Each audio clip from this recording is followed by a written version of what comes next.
The World War II Memorial on the National Mall in Washington, D.C. is a place of great beauty and dignity.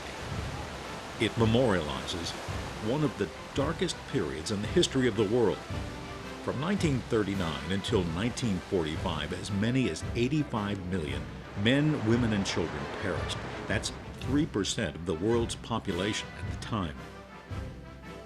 The monument began in the imagination of Roger Durbin, a postal carrier from Berkeley, Ohio, and a World War II vet who served in the 10th Armored Division during the Battle of the Bulge.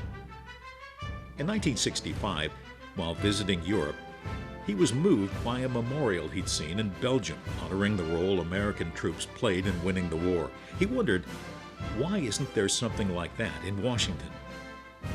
He began writing members of Congress. Construction of a memorial became his passion. In 1987, he met his representative, Mary Captor, from Toledo at a fish fry and convinced her to sponsor a bill. It took until 1993, but a bill was finally passed and signed by President Clinton. The American Battle Monument Commission went through a site selection process and came up with the Rainbow Pool at the east end of the reflecting pool on the mall. The dedication ceremony was held on Veterans Day, 1995. An advisory committee was appointed to raise funds. The co-chairs were retired U.S. Senator Bob Dole and FedEx CEO Frederick Smith.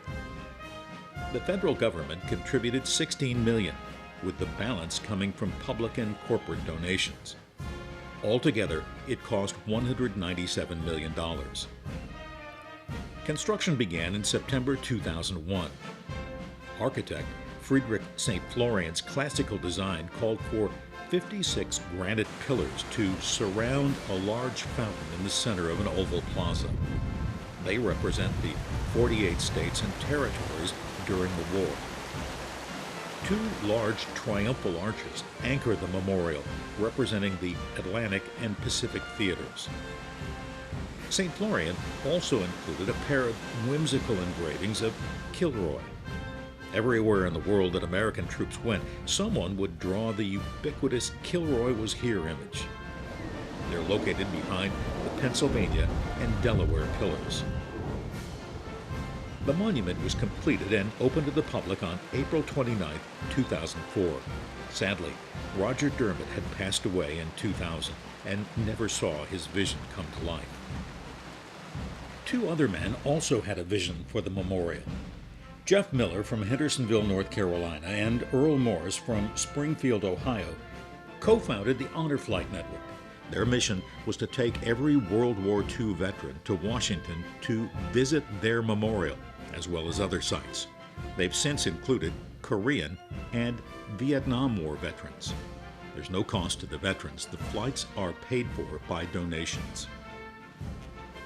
The World War II Memorial honors the 16 million American servicemen and women who served, as well as the 416,800 who lost their lives in the war. They're remembered with gold stars on the Freedom Wall. But the memorial is not just for the greatest generation. It's for all generations to serve as a reminder that there will always be a cost for liberty. For Time to Travel, this is Phil Dean at the World War II Memorial in Washington, D.C.